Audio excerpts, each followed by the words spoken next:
Welcome back to my channel. তোমরা video শুরুটা দেখে বুঝতেই পেরেছো 2026-এ রথযাত্রাটা আমার এভাবে শুরু হয়েছিল। আসলে বেশ কয়েকদিন ধরে আমার শরীরটা খুবই খারাপ যাচ্ছিল, আর সেই জন্য না এবারে রথে দেখতেই পাচ্ছ এটা ফেরার সময়, মানে যখন রিটার্ন আসছে অন্ধকার হয়ে গেছে, বুঝতেই পারছো, মানে এটা সোজা রথে যখন রিটার্ন আসছিল রথ ঘুরিয়ে তখন। আর আমার বাড়ির সামনে কিন্তু বেশ বড় করে রথ উৎসব পালন হয়, আর আমার বাড়ির একদমই পাশে একটা ছোট রথযাত্রাও হয়, মানে বাড়ির রথ সেটা। আর এটা একটা বড় রথ, মানে যেটা আমার বাড়ির সামনেই একদম হয়।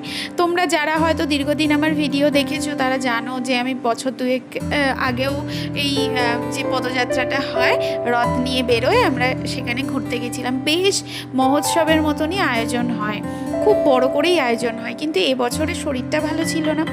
তারপরে একটু মানে একটু ডিস্টার্ব মাইন্ডে ছিলাম। তারপরে আবার শুনতে পেয়েছিলাম শাশুড়ি মায়ের অপারেশন, তো আসার ব্যাপার সমস্ত কিছু নিয়ে একটু তালগোল পাকিয়েছিলাম, কারণ আমাদের আবার প্ল্যানিং ছিল অন্য কিছু একটু ঘুরতে যাওয়ার, দার্জিলিংয়ে যাওয়ার। কিন্তু হঠাৎ করেই শাশুড়ি মায়ের অপারেশন, তো আমরা আর কিছু সেই জন্য জানাইনি শাশুড়ি মাকে। তো আমরা টিকিটটা ক্যান্সেল করে দিই, মানে দাদা কাটার আগেই জিজ্ঞাসা করেছিল কী করবি তাহলে তোরা।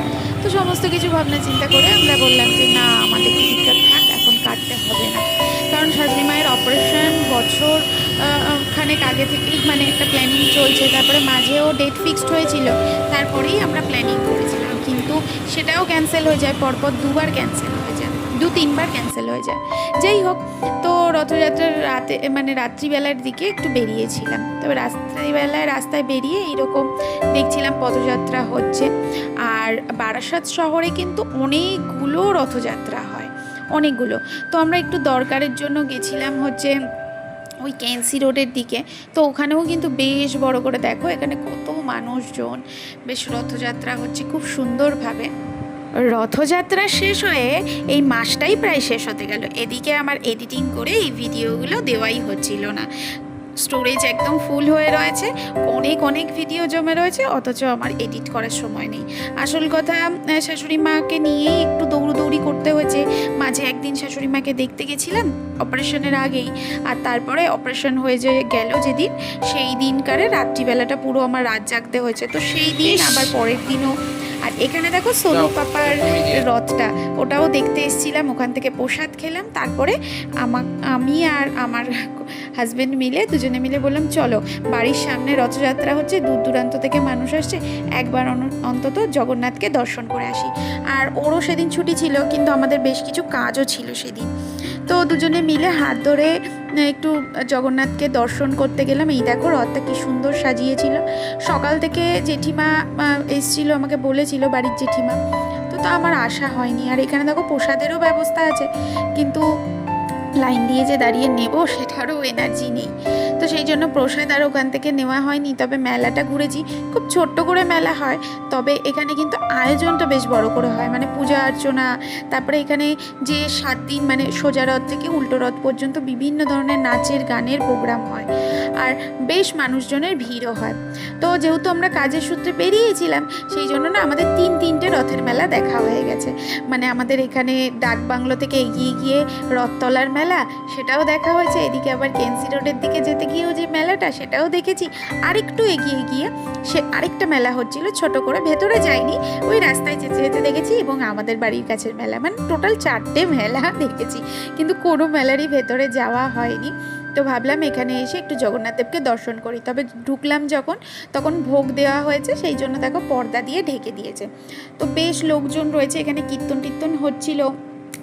আর এই কদিন না বেশ মজাদারভাবেই কাটে, কিন্তু এই বছরটা একটু অন্যরকমভাবেই কাটছে। আর যেহেতু রাত জেগেছিলাম, মানে রথের পরেই রাত জাগতে হয়েছে, তার পরের দিনটাও আমি বেশ অসুস্থ হয়ে পড়েছিলাম। আর এখন শাশুড়ি মা আমার কাছে রয়েছে, উল্টো রথের থেকেই আমার কাছে রয়েছে, তো সেই জন্য উনি অসুস্থ মানুষ, অপারেশনের পরে বুঝতে পারছো ওনাকে রেখে যাওয়াটা সম্ভব নয়। আর মানে আমার টিউশন, কাজ, সংসার, তারপরে শাশুড়ি মাকে দেখতে দেখতে আর আমার রথের মেলায় ভেবেছিলাম ভাঙা রথের মেলায় যাব, কিন্তু যাওয়া হয়নি। যাই হোক, টুকটাক যেটুকু ভিডিও করেছিলাম, তো রথের মেলা থেকে না মানে কেনার জন্য অনেক কিছু প্ল্যানিং করেছিলাম, তো এবারে আর সেটা হয়নি। দেখা যাক অন্য কোনো মেলাতে যেতে পারি কি না।